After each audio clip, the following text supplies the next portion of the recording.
آپ کی خدمت میں 4 ایسی شخصیات کا تذکرہ کرنا چاہوں گا کہ جن کا روزہ قبول نہیں ہوتا. سننا چاہیں گے؟ 4 افراد ایسے کہ جن کا روزہ قبول نہیں ہوتا. ہم آپ کو نہ سناتے اگر امام نے نہ سنایا ہوتا. سنایا 5ویں امام نے 4 کے بارے میں. اب تو نمبر بھی خوب یاد رہیں گے. 5ویں امام اور 4 کے بارے میں فرمایا لا صیامہ، نہیں ہے روزہ لمن اصل امام، اس شخص کا جو امام کا نافرمان واقع،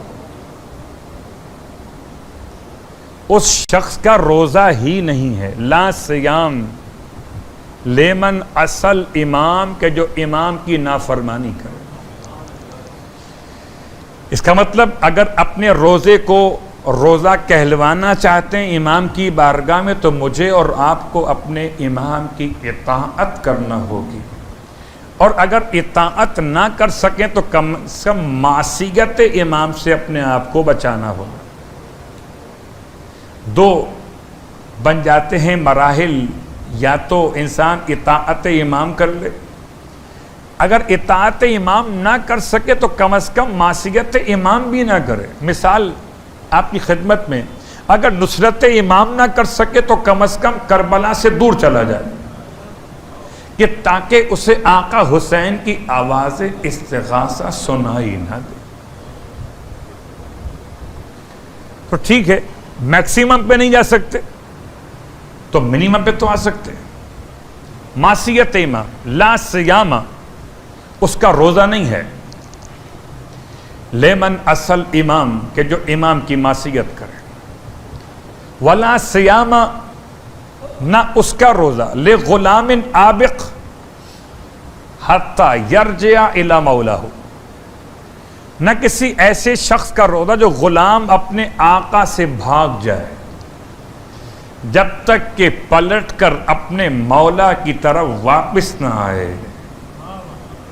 اور یہاں روک کر میں آپ کو لیے چلتا ہوں اسبغ بن نباتہ کی روایت کی طرف. ساری تفصیل چھوڑتے ہوئے یہ روایت صرف میں پڑھتا ہوں ایام امیر المومنین میں کہ سب سے پہلے ضربت کے بعد جس نے مولا کی زیارت کا شرف حاصل کیا، ہم نے تو اس کا نام ہی اپنے درمیان سے بھلا دیا.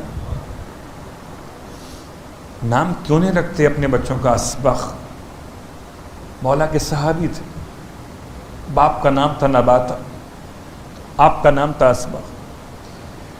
اور جب مولا کی خدمت میں لائے گئے تو کہتے ہیں کہ اتنی دیر گزر چکی تھی، یہ باہر بیٹھے تھے، واپس نہیں گئے تھے.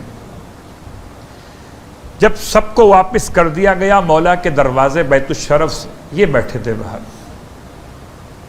مولا مجتبیٰ علیہ السلام جب باہر نکلے کسی کام سے تو دیکھا کہ یہ بیٹھے ہوئے. فرمایا سب کے لیے فرمایا تھا بابا نے، آپ کیوں بیٹھے یہاں پر، آپ کیوں نہیں گئے؟ مولا کا ایسا عاشق تھے، رونے لگے. کہتے میں نے نافرمانی کا ارادہ نہیں کیا. جن کے قدموں نے ساتھ دیا وہ چلے گئے، اس سے مولا کی حالت دیکھنے کے بعد اب چلا ہی نہیں جاتا. میں واپس جاؤں تو کیسے واپس جاؤں؟ پھر کیا چاہتے ہو اس وقت؟ کیا میں چاہتا ہوں کہ اپنے مولا کی ایک بار زیارت کر لوں پھر چلا جاؤں گا. امام فرماتے ہیں اچھا میں تمہارے لیے اپنے سردار سے اپنے بابا سے لیتا ہوں اجازت، اگر مل گئی میں بلا لیتا ہوں. یہ پورا واقعہ ہے. تو کہتے ہیں اتنا وقت گزر گیا تھا کہ جب میں مولا کے سامنے پہنچا تو بیٹیوں نے آپ کے چہرے کے خون کو دھو دیا تھا، ریش مقدس کے خون کو صاف کر دیا گیا تھا، اور آپ کی پیشانی پہ زرد رنگ کی پٹی یا رومال باندھا گیا تھا. اتنا خون بہہ چکا تھا کہ سمجھ میں نہیں آتا تھا کہ میرے مولا کا چہرہ زیادہ زرد ہے یا یہ بندھا ہوا رومال زیادہ زرد ہے. میں مولا کے چہرے کو دیکھ کے زار و قطار کھڑا روتا رہا. امام نے مجھے روتا ہوا دیکھ کے فرمایا اسبغ روتا کس لیے؟ میں نے دستے ادب جوڑ کے کہا مولا ہمیں تو آپ کو تو ہم سے بہتر اصحاب اور چاہنے والے وہاں بھی مل جائیں گے، مولا ہمیں آپ کے جیسا مولا یہاں کیسے مل سکے؟ ارشاد فرماتے ہیں مولا اسبغ اور کیا چاہتے ہو مجھ سے؟ اسبغ کہتے ہیں مولا ایک کوئی حدیث سنا دیجیے۔ آپ نے بہت بار سنا ہے مسم تمار کے فضائل کو کہ آپ نے اس وقت زخم میں جبکہ دونوں ہاتھ پاؤں کٹے ہوئے تھے مولا کے فضائل کیسے پڑھے تھے۔ اب خود سنیں مولا نے اپنے فضائل اس وقت میں کیسے پڑھے جب آپ کا سر شگافتہ ہو چکا تھا۔ آپ نے اسبغ کو قریب بلایا اور فرمایا اپنے داہنے ہاتھ کو آگے بڑھاؤ، اور آپ نے اپنے داہنے ہاتھ کی انگلیوں میں اسبغ بن نباتہ کی دائیں ہاتھ کی انگلیوں کو لے کر موڑا۔ یہ کیا کیا مولا نے؟ فرمایا بالکل ایسے اللہ کے حبیب نے مجھے اپنے قریب بلا کر دائیں ہاتھ کی انگلیوں کو انگلیوں میں لیا تھا، اور پھر مجھ سے فرمایا تھا یا علی جائیے جا کر مسجد میں اعلان کیجئے الصلاۃ جامعہ، آئیے اجتماعی دعا یا اجتماعی اعلان ہو رہا ہے، جب لوگ جمع ہو جائیں تو منبر پہ جا کے کہیے گا کہ اللہ کے اس کے رسول کی تمام تر انبیاء اور ملائکہ کی لعنت ہے اس شخص پر کہ جو غلام اپنے آقا سے بھاگ جائے، اس شخص پر جو اپنے باپ سے اپنی نسبت کو بدل دے، اور اس شخص پر بھی لعنت ہے اللہ اور اس کے رسول و ملائکہ کی کہ جو مزدور کی اجرت کو ادا نہ کرے۔ کہتے ہیں مولا اسبغ بن نباتہ سے کہ میں نے یہ 3 جملے منبر سے کہے تو لوگ پکار اٹھے کہ کیا مطلب ہے اس کا، اس سے کیا کہنا چاہتے ہیں آپ؟ امام فرماتے ہیں اسبغ مجھے جتنا میرے مولا نے حکم دیا تھا میں نے اتنا ہی کیا،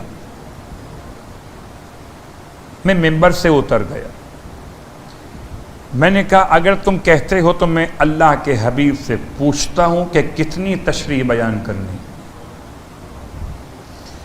کہتے ہیں اسبغ میں پلٹ کر جب اپنے حبیب کی خدمت میں واپس آیا کہ یا رسول اللہ لوگ سوال کر رہے ہیں کہ کیا مطلب ہے کہ اس پر اللہ کی لعنت، اس پر اللہ کے رسول کی لعنت، اس پر اللہ کے ملائکہ کی لعنت کہ جو غلام اپنے آقا سے بھاگ جائے، جو اپنا نسب بدل لے، اور جو مزدور کی مزدوری کو ادا نہ کرے۔ اس سے مطلب و مراد کیا ہے؟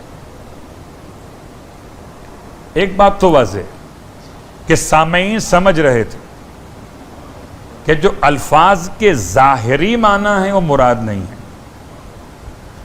اگر ظاہری معنی مراد سمجھ رہے ہوتے تو کبھی مولا سے سوال نہ کرتے، تو کم از کم اتنے قابل تو تھے کہ ظاہر اور باطن کا فرق سمجھتے تھے،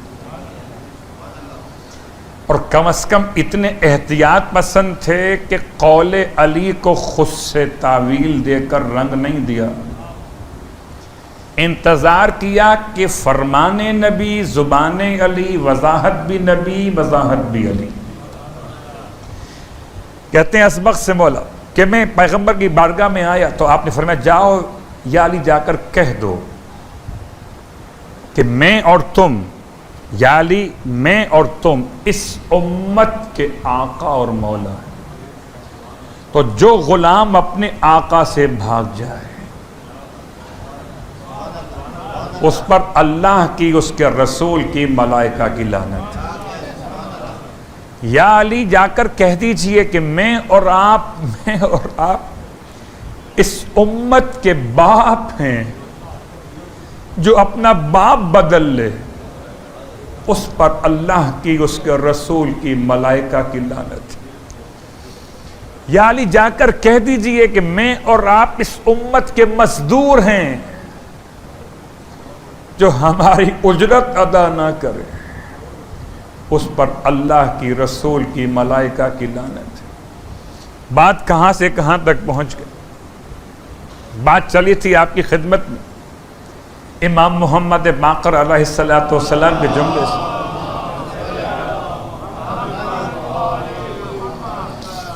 اور امام علیہ السلام نے فرمایا 4 افراد ایسے جن کا روزہ قبول نہیں ہوتا۔ لا سیامہ اس شخص کا روزہ قبول نہیں ہے، لمن اصل امام جو اپنے امام کی نافرمانی کرے، لا سیامہ لغلام آبق حتی یرجع الی مولاہ، حتی یرجع الی مولاہ،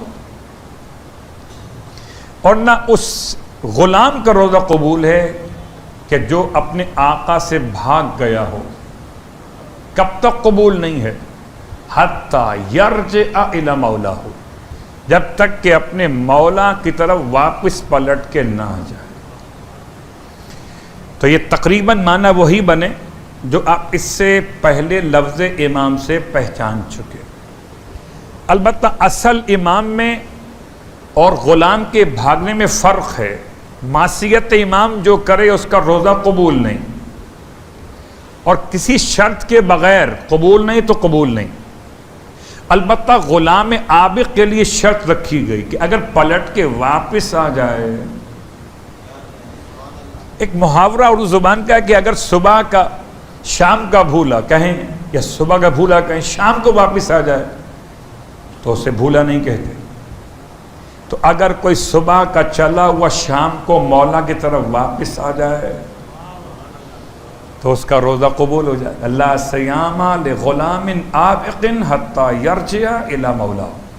2، تیسرا لا صیام لامرأۃ نازشۃ حتی تتوب، اور خدا ایسی عورت کا روزہ قبول نہیں کرتا۔ لا صیام، اس کا روزہ ہی نہیں ہے۔